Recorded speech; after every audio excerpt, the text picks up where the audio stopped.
Borders, brought to you by Digi, Belize Airport Authority, the Ministry of Immigration, National Institute for Culture and History, Full Tech Systems Limited, the Belize Collection, Holy Redeemer Credit Union, University of the West Indies Global Campus, Oceana, Ministry of Constitution and Religious Affairs, Indigenous Affairs and Transportation, the Belize Bank Limited, Builders Hardware, Heritage Bank, and Tropic Air.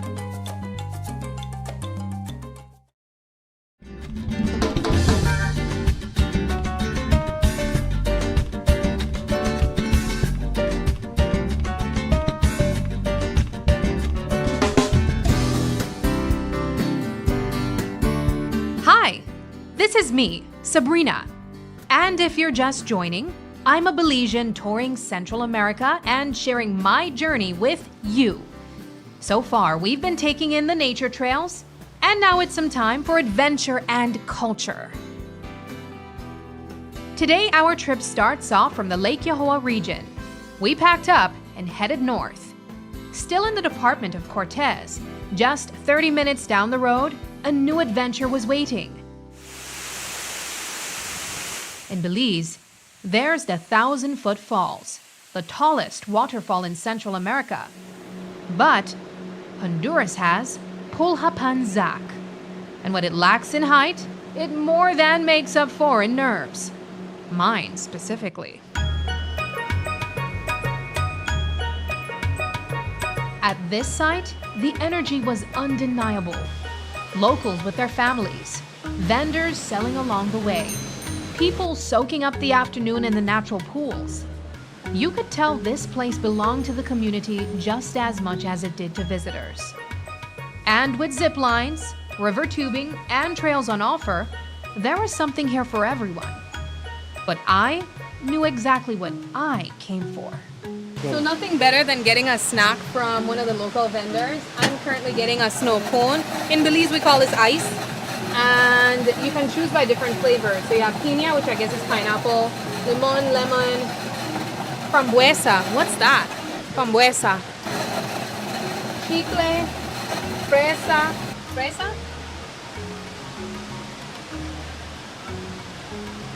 ¿Cuál otro? Sabor de jalea, tamarindo, fresa o piña. Leche. Solo leche. Solo leche. Muchas gracias. ¿Cuánto? 50. 50, that's 50.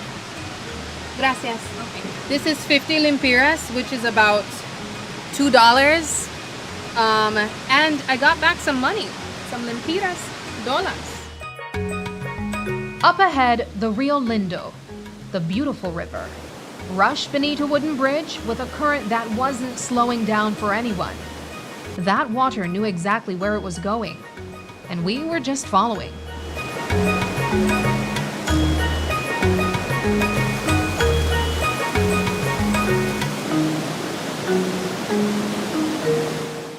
A staircase leading down, the sounds changing with every step. Then, the mist hits you before the view does. And when it opens up, trees framing the scene like nature cut them out on purpose. No waterfall yet. In the center, a painted rainbow like a promise of something coming. This is real, and you would have to be there to believe it. Oh my goodness. This is the biggest waterfall I have ever witnessed up close. It's majestic, to say the least.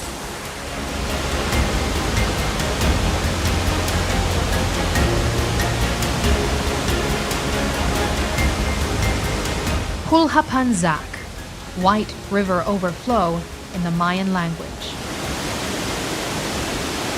No two moments at a waterfall are ever the same. The water keeps moving, keeps changing. That's all it knows. And what falls doesn't end there. It rises back as mist, returning to where it came from. A constant conversation between earth and heaven. Pulhapanzak has been having that conversation for thousands of years. Standing here, I felt like I was listening.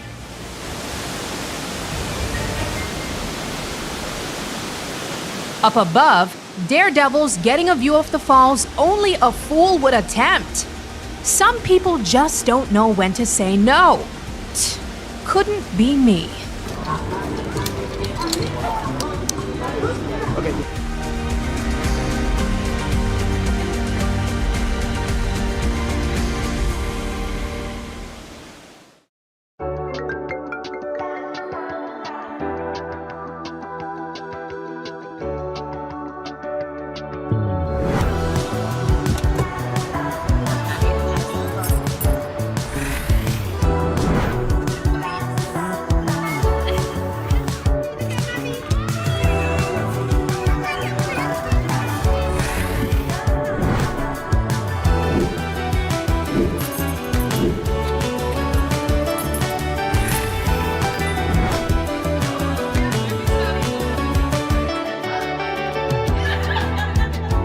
The future is calling. Belize Bank. Your future, our commitment.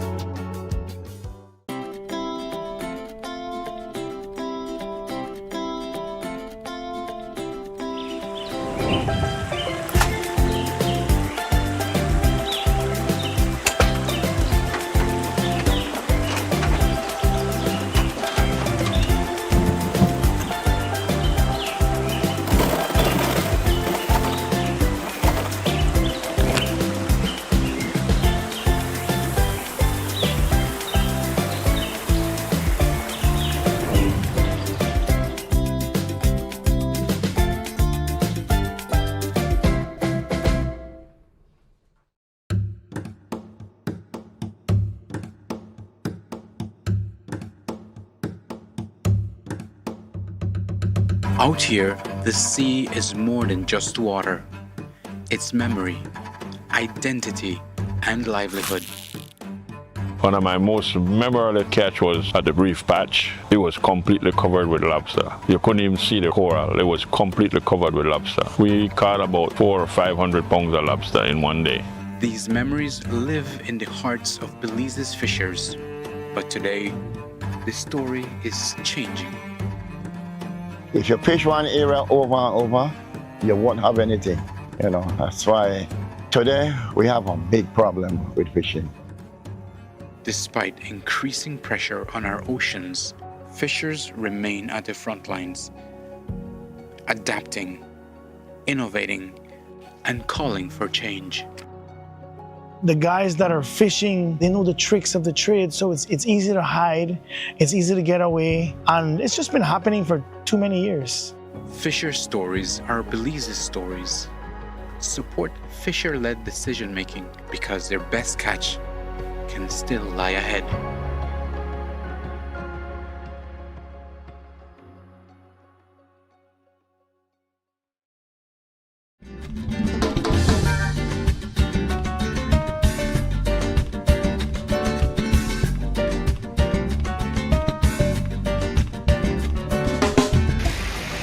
So I'm about to go on Zipline.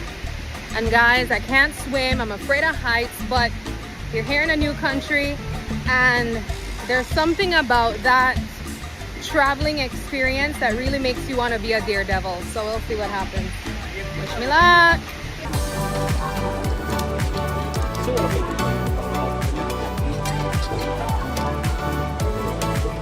Too late to back out now.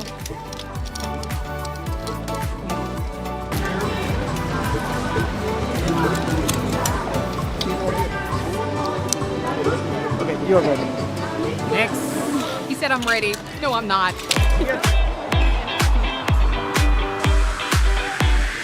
One of the few places in Central America where you can zip line over a waterfall.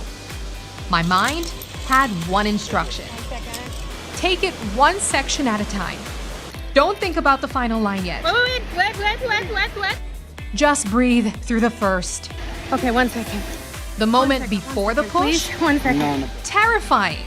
And Ready? go.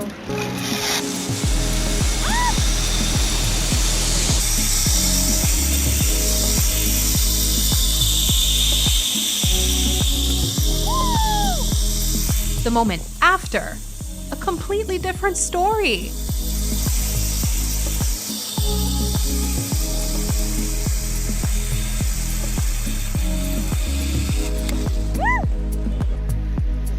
By the third line, the fair had packed its bags. I stopped focusing on the lever holding me to the cable and started actually looking around, taking in the view. Somewhere between the first line and this one, it had become fun. Thank you. All right, guys, we are about to go over the big one. There's James behind me. James, how are you feeling? Nervous? Nervous. Same. Very nervous. Same. But it's fun. It is. You only live once. You only live once. Be gentle with me. I'm only just a girl.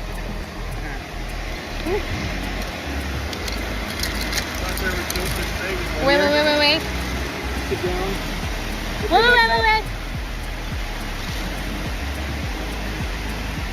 And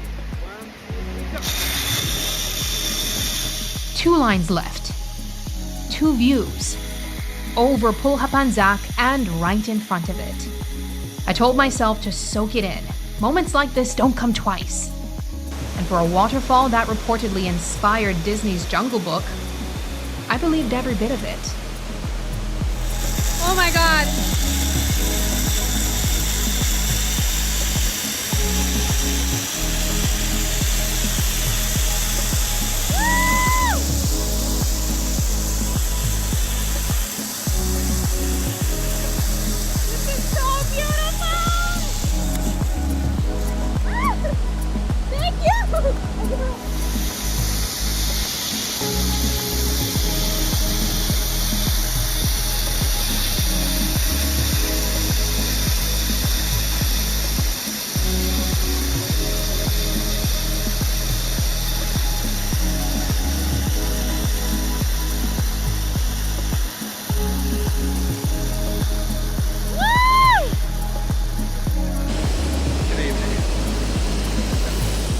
I just did something that I will probably never ever forget.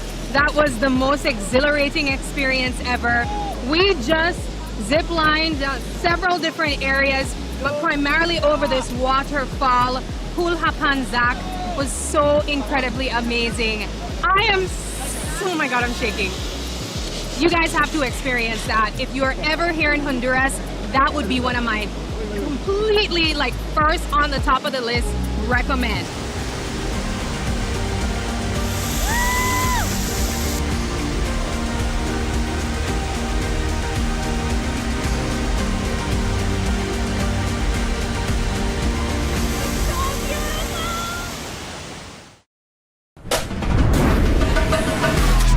Easy. Accessible. Safe. Yours. Digi Wallet. Easy, accessible, safe, yours.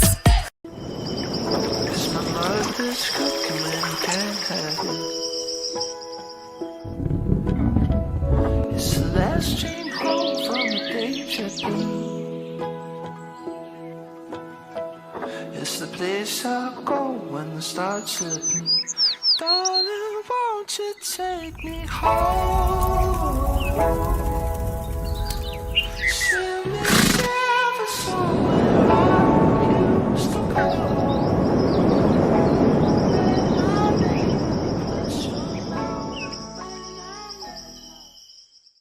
Planning a trip to Belize? Here's how to complete your I Declare Arrival form in 5 easy steps.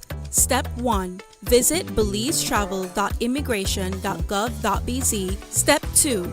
Select the appropriate forms for arrivals. Choose Arriving to Belize. Step 3. Provide your origin trip details, including your departure airport and country of residence. Step 4. Carefully complete the immigration form. Add dependents if necessary, declare baggage, currency, and merchandise, and confirm your entries are correct. Step 5. Download your completed form and take a screenshot of your QR code and reference ID to present to the immigration officer. Then Thank you for using Belize I Travel. Safe journey.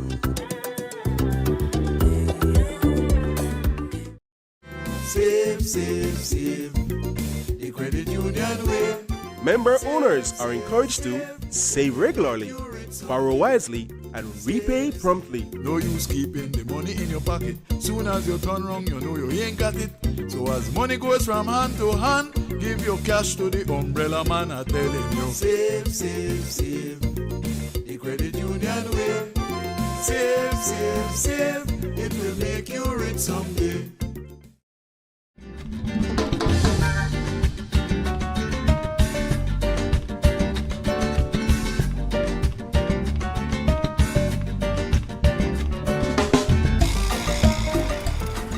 We've ticked off nature and adventure, and now it's time to experience the cultural scenes of Honduras. Our first stop is what many Belizeans might find familiar, but now we get to learn Honduras' take on it. Hey, so we are here at Luna del Puente. This is a significant location for the cacao farming industry here in Honduras. Now, if you know anything about Belize, you also know we also appreciate that cacao bean. And so today I'll be looking very closely to learn a bit more about what Honduras is doing in their cacao industry and maybe even seeing some of the byproducts that they have created as well. Let's go.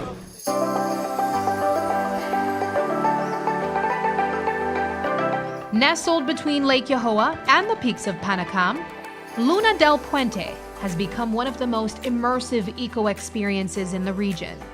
A place where nature and community tell the same story.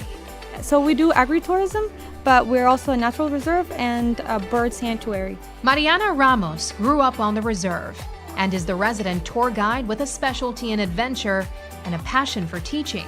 We do conservation, forest conservation, and we work with the community, but we also receive tourists from all around our country and outside our country, and we try to educate people on forest conservation and animal and plant conservation. Luna del Puente spans nearly 40 hectares, about 99 acres, of protected forest, farmland, and wildlife habitat, making it one of the region's most immersive eco-experiences. We think that this project impacts directly to the community and the people that visit us, because every time they visit us, their mind changes after visiting us. And there's plenty to do here. Forest trails wind through the reserve, native plants at every turn. Can you eat it? No, I think no. This is a snake food. Snake food? Right, so maybe don't touch everything. But the trails do lead to somewhere worth it. All the way up to a point that features the highest peak of Panacam, with views that make you forget you almost snacked on snake food. And for the bird watchers, this place is a dream. And growing right here on the property, 2 hectares of organically grown cacao. But while the science behind the bean is fascinating, what Luna del Puente has built around it is just as impressive.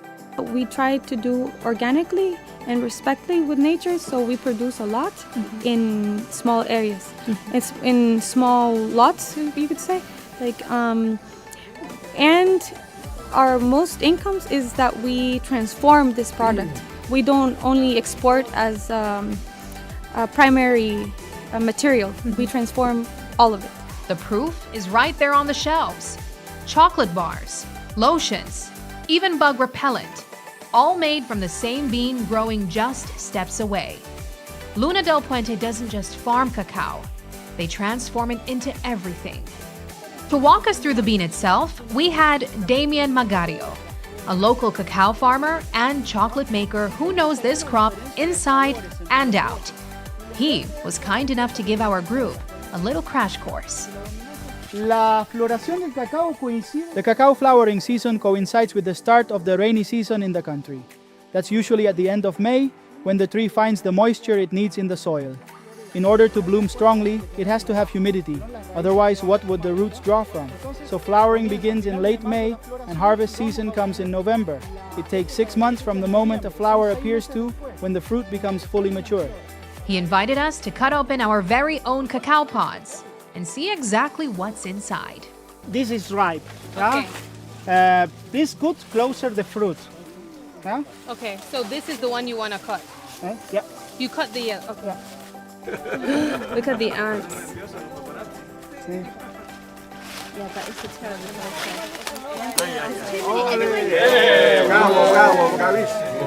And knowing when to harvest comes down to one thing: color. Slowly, open it slowly. Excelente, okay. Muy bien. So these are two different types of cacao beans at different stages. Here we have a green and a ripe. I can tell you just by the taste of it, this one's a little bit more on the sour side and this one is sweet. And it was really cool to be able to come to the farm and be able to see how they're taken off of the tree, broken, and you can see what comes from the inside. Now the family at this farm, they've been able to use everything about the cacao bean, from the moment it is planted and produced to the moment it turns into fertilizer for other things that they've done. From the soil to your hands in 6 months. But Damien wasn't done with us yet, because the next chapter for this humble bean really depends on what's in the works. And, spoiler alert, this one ends in a cup.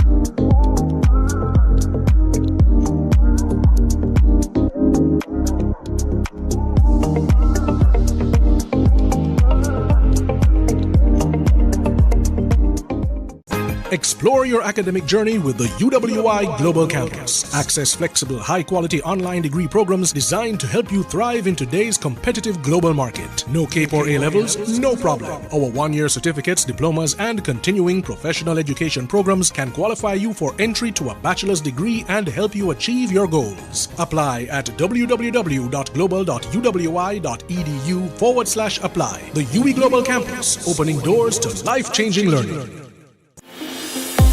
We at Fulltech Systems understand that technology isn't just a tool, it's a game changer. At home, smart devices and AI are revolutionizing daily life. In education, tech is making learning more interactive and accessible for students and educators alike. For businesses and government, it's driving innovation, streamlining operations, and unlocking growth, leveraging tech for better services, infrastructure, and security. At Fulltech Systems, we help you thrive with cutting-edge solutions, partnering with leaders like Dell, HP, Microsoft, APC, Fortinet, Cisco, and Tomy Inc. We deliver the right products for your needs, whether it's boosting efficiency, improving customer engagement, or scaling operations. Connect with us and let's drive innovation together. Fulltech Systems, your technology center, where you come for the price, but stay for the service.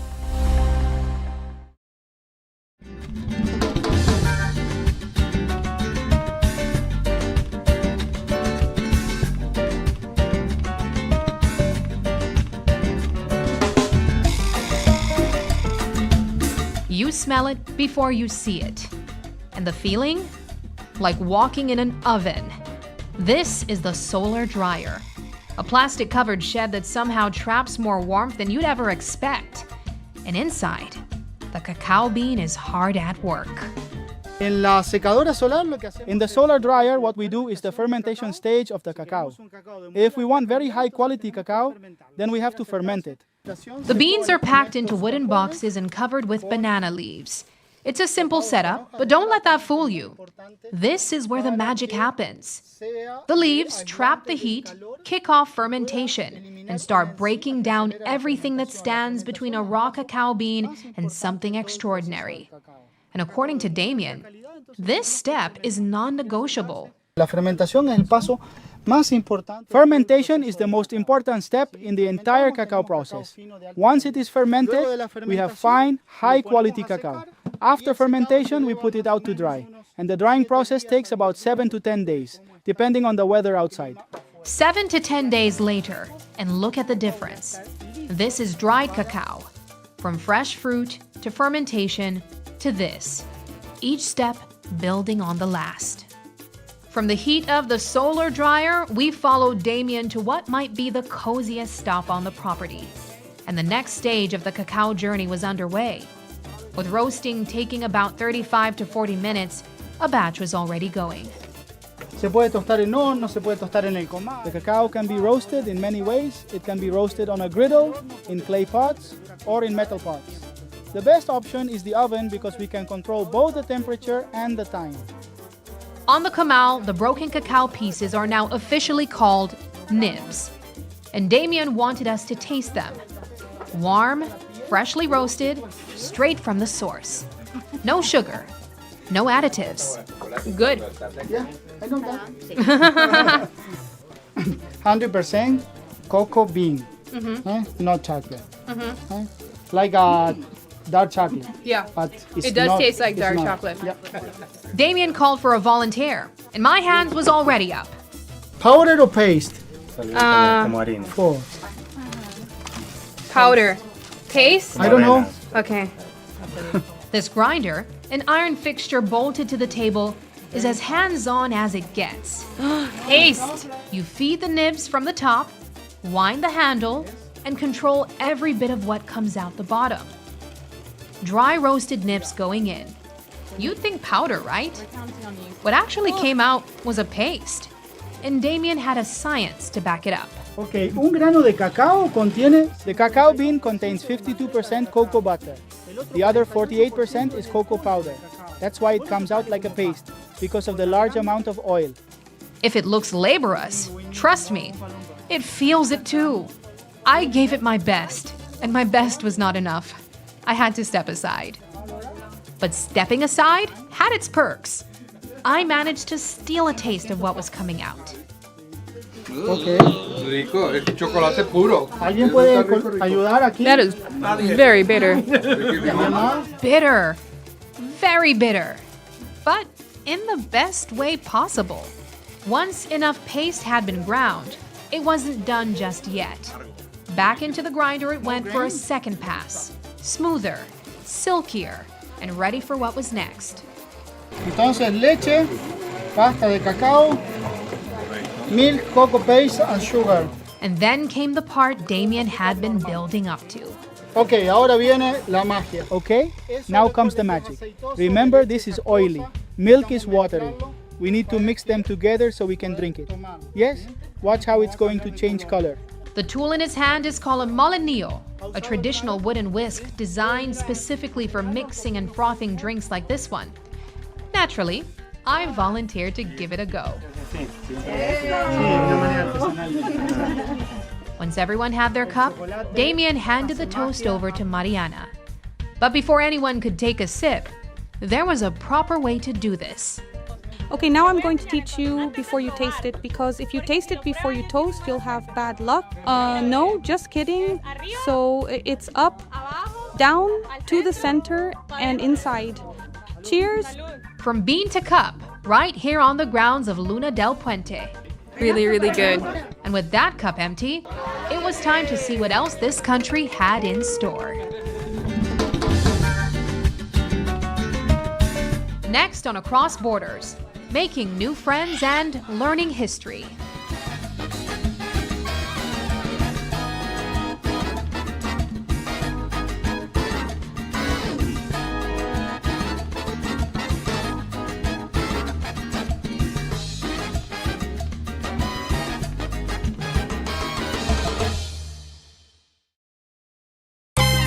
Across Borders, brought to you by Digi, Belize Airport Authority, the Ministry of Immigration, National Institute for Culture and History, Full Tech Systems Limited, the Belize Collection, Holy Redeemer Credit Union, University of the West Indies Global Campus, Oceana, Ministry of Constitution and Religious Affairs, Indigenous Affairs and Transportation, the Belize Bank Limited, Builders Hardware, Heritage Bank, and Tropic Air.